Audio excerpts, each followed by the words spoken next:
comme Makamba Kombo, tozoloba Makamba Mboka. Chef, et puis qui s'en kokota na voiture à moto. Papa Mokonza Mboka, lelo a reçu présenté. Liboso ndako na bango azaka na salongo. Zala na yo union sacrée ou pas. Ah, pour la côté la loto, l'engeni peuple na yazali ko souffrir. Ko abongisa ni liboso ndako na bango. Makadamu ezana nuwana basala te. Eza problème ya biso te tokoya. Mboka ekofi pona moyibi.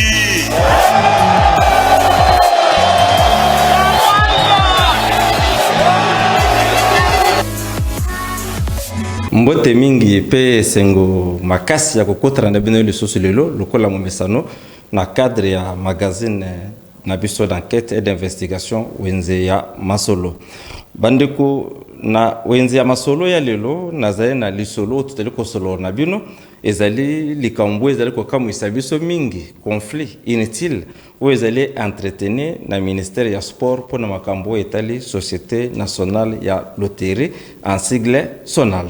Yango wana émission na biso ya lelo to intitulango pona nini ministre ya sport alingi koboma SONAL. Sans plus tarder bandeko ya bino sacrificateur Sylvain Mwamba azongiri bino ressources lelo na cadre ya magazine na biso pona kobeta lisolo ya wenze ya Masolo. To bandi bandeko SONAL bomoni Société nationale de loterie ezali entreprise munene na mboka na biso. Entreprise munene wezali pe na basali ebele o bazali pe kofuta malamu. Makambo isalami ebele na période oyo ba Covid ba makambo ebele mais SONAL asali manso asali makasi na gestion na yo ezali rationnel pour ko maintenir toujours que misala ezala kosala mandenge longobani bato pe bafota mandenge balongobani vraiment national misala ezali kosalama mais yakokamo ezani ne bande kona ngai avant to kota na mozundo ya Masolo na biso na lingi boye ba SONAL bozongo na lelo ezali entreprise ba keli yango lelo te. Cette entreprise a été créée depuis 1984.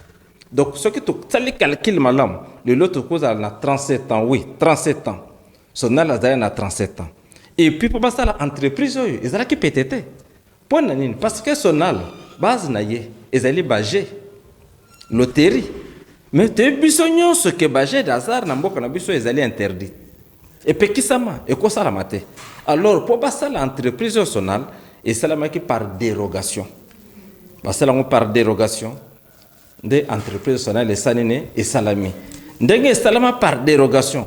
Et l'ingi koloba que SONAL yé mokonde azali na monopole ya makambu c'est-à-dire bagé ya hasard na mboka na biso. Bagé ya hasard monopole nango ezali SONAL. Yende muto salaka makambu wana. Mais kokoso ezali ko wuta wapi. Yako kama bande konangai lelo SONAL na ministère ya sport nungu ezali. Et puis ezo kama isabiso makasi na bambongo nyonso kotaka na ministère ya sport. Na ba possibilité nyonso ministère ya sport aza nango pona kosala mbongo. Mais aponi na yekaka amepesi comme mosala ya ko détruire la SONAL. Et bongo batata, ba mama, ba noko, ba belle-sœur, ba beau-frère basala ka national, ba kusuka wapi? Ce qui ministère ya sport a décidé ne kaka à détruire SONAL. Détruire personnel kaka yango moko non alingi même à détruire na mokano ya chef de l'état mwana mboka Félix Antoine Tshisekedi wa Mulumba SONAL azali kosala mosala ndenge longo bani mais ministre ya sport na secrétaire général na ye na directeur ou azo chargé de makamba loisir bango basuka ka décision ba détruire SONAL ba détruire pe kombo ya Tshisekedi pour détruire ordonnance où ils allaient couper sa attribution dans le ministère. Bandeko, les Cambouis ont le national, dans le ministère du sport, ils allaient. Bandeko, bongito yeba ke nambo kana biso, tozala kana mibeku. Nyon se stala maka, ils allaient mibeku.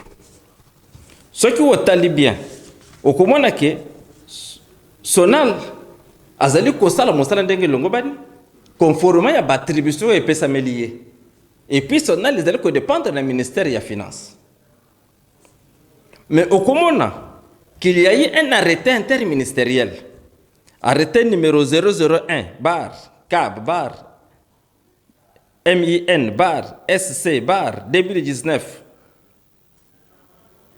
et puis na arrêté wana yango pesa kaka na makambo ya ministère ya finance pesa na kati 2019 toujours na 2019 bazali ko porter fixation des taux de droits, taxes et redevances à percevoir à l'initiative du ministère des Sports et Loisirs. Dans le but, ils allaient arrêter interministériel. 2019.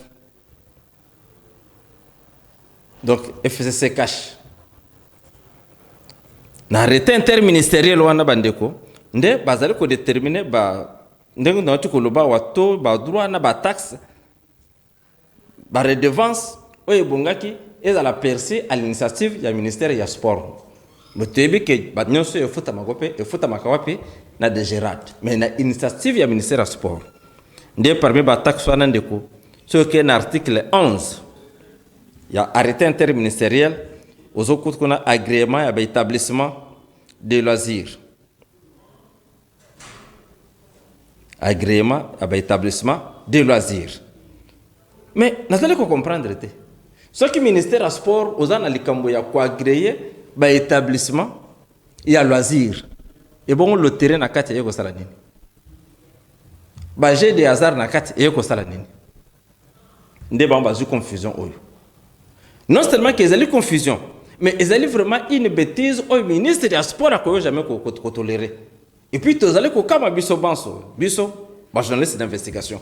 Comment le ministre des Sports a commis pesa, mon salaire ma casse, pour détruire toute une entreprise, alors qu'une entreprise, ils ont une attribution reconnue au chef de l'État qui se qu'est d'assigner. Ce que quelqu'un a arrêté interministériel, l'article 13, peut-être le coût de ma taxe est de valorem. La taxe est de valorem. Il y a autant de choses ils ont créé confusion. Mais ils allaient arrêter interministériel.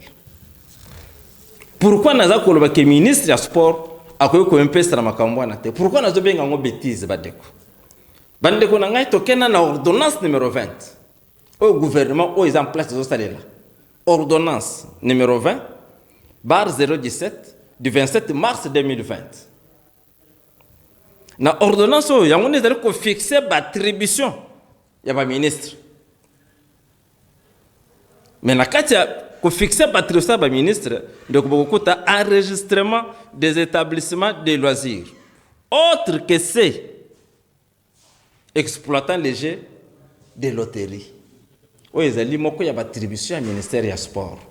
Nous avons bien. Ordonnance numéro 20, 0, 17, du 27 mars 2020. Donc, ordonnance numéro 20, barre 017, du 27 mars 2020, fixant les attributions des ministres, le président de la République. Nous avons le ministère du sport, basé sur l'enregistrement des établissements de loisirs autres que ces exploitant les jeux de loterie. Même ordonnance, toujours numéro 20, barre 017, du 17 mars 2020, fixant les attributions des ministres, le président de la République, au cours du ministère des Finances, enregistrement des établissements de jeux de loterie. On a le ministère des Finances, enregistrement des établissements de jeux de loterie. Des places au Sonal Azali. Donc Sonal, ils ont un ministère des Finances. Ils ont le ministère des Sports. Le ministère des Sports, il a autorisé à enregistrer l'établissement où ils ont le hasard dans la loterie. Le loisir. Mais la loterie, il y a hasard yangote. Mais comment le ministre des Sports, le secrétaire général, le directeur des loisirs, bango bavandi kaka mayele na bango nyonso bacheka kanje pona kolandela kaka makambo ya jeu hasard na loterie yango bozomo na entreprise ya loterie ya jeu de hasard ezele belé na mboka mais evandi na mboka pamba te ezali ko respecter réglementation te bazali ko système bongo moke a peuple congolais bazali ko futa ta ba taxe ndenge longo banite parce que ba sala ngo na moyibi bandiko ya pasi. Il semble que le ministre n'a pas sport asali même mokanda pas signé atinde na RPTC que ce qui entreprise de outil na semi-national c'est-à-dire le ministère de la finance ba pesa un numéro kuluté ah ndeko ministre chef de l'état qui se keda wati ko souffrir rapport na kosala déboulonnement nzoka nde bato bazo bundise bazaka donc yo omoni ordonnance à chef de l'état ba signé kalaté na 2020 au baki yango OK ko zaka arrêté interministériel ou zaki sina 2019 na ebito lingolo banini donc ndenge balibi que non de déboulonner bato bazaka ko bebisa mboka yo le bino non nga ministre transport na epeka kampena bebisa mboka na ndenge na ngai ndeko likamozo sala ministre transport na ebite soko zali ko yeba conséquence na yango. Imagine toi ba investir ba yena mboka ko investir ba kuma na RPTC pona kozwa numéro cool ba le non bino ko ba uti na zela ministère de finance donc national moyen il faut autant niveau ministère sport pour ba kuma ki biso lettre awa investir mama ko zuma na zanini désordre akomo na chef de l'état ndenge nini akomo na premier ministre ndenge nini akomo na gouvernement congolais ndenge nini donc akomo na biso ba congolais ndenge nini donc biso yo ba benga biso ba désordonné kaka poyo ministre de sport olingi ko comprendre makambo te kaka yo ministre de sport olinga ko landa na bité mbongo nini bozo mona na jeu azaka na loterie o boko ko na sport te vraiment il fallait que ton encourager inspecteur général de la finance na bambongo amonaki wana ba 1 million wana beaucoup de prison pour beaucoup détruire mboka tina niveau haute monsieur le ministre CG okito na ebite ni nezo lekana mutu na yo zali ko négliger ordonnance à chef de l'état ordonnance wo zali ko attribuer ba attribution ba ministre yo mona ngote ozomona kaka arrêté interministériel 2019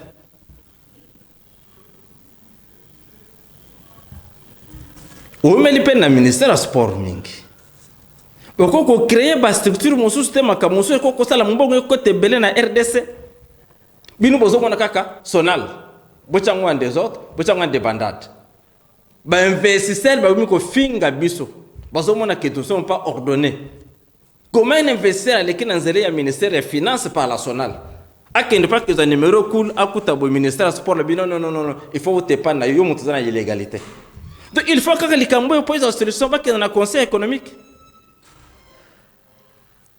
Bon, en dehors de tout ça, même si tu bengi monta balabala, même moi nangai, ouaza na premier CO, na ebise bon, ah tu as na ordonnance, il y a chef de l'État, il y a 2020, ah tu as na arrêté interministériel. Il y a 2019. Moi, je ne sais pas. Et bon, on est ministre du sport, c'est déjà sport. Mais nous avons bongo pour nini. Pour nini, bolingo ko pesa image à malamu tena mboko na biso. Et vous êtes en train d'encourager tous les illégaux. Au bas de l'installer à un budget de hasard. Émission Oyoto, ça la na ba réserve belé. Na lobi mingite lelo. Asuko nanga kaka wana mais ninga kana faire voir na peuple congolais que ministre des sports na secrétaire général naye bazali ko semer des ordres bazali ko saboter signature ya chef de l'état na ordonnance où ezali ko attribuer attribution ya ba ministre bango bazali ko landa bango arrêté interministériel ya 2019 où bango ko basalaka ba glissaka erreur pour créer confusion. Et ce qui vous allez continuer, les réseaux de journalistes d'investigation de la RDC, avec Sylvain Mwamba, président, les sacrificateurs, ils ont fait une semaine aux autres élèves. Ce qui dans une semaine, pour revoir position na binoté, pour revoir Mamakambu Bokoma qui botindi na RPTCT. Beaucoup de la surprise na campagne na kosala tito komo na bino na ba prison ngana lo bakaka kaboy na lo baka bona wili bakonga botu na ye na lo baka pe boya pona delon oya sekope botu na ye na lobaka pe boye pona ministre la santé oyo bien kaza na liberté provisoire botu na ye ngai Sylvain Mwamba na lobaka kaka boye bo kota prison ministre ya sport na CG bo kota prison botika sonal esala musandenge longo bani bino pe bo créer ba makana bino pe na sport ndenge elongo bani pona lelo to soki awo mais na pesi bino kaka semaine oyo na début ya mois ya novembre ce kam likambo eza ko persister na la kaki bino déjà un homme averti en vaut deux. Bande ko balandi ya magazine na biso yenza masolo lisolo lelo ezalaki kaka makambo ya sonal oyo confusion oyo ezali entretien na ministère ya sport pona lelo to soki awa to kota na bongo na mikolo ezali ko ya bongo na masolo misoso. Merci mingi longo nya makasi na équipe technique ya bino sacrificateur Sylvain Mwamba ngai yoyo botikala malawa na banda ko na bino.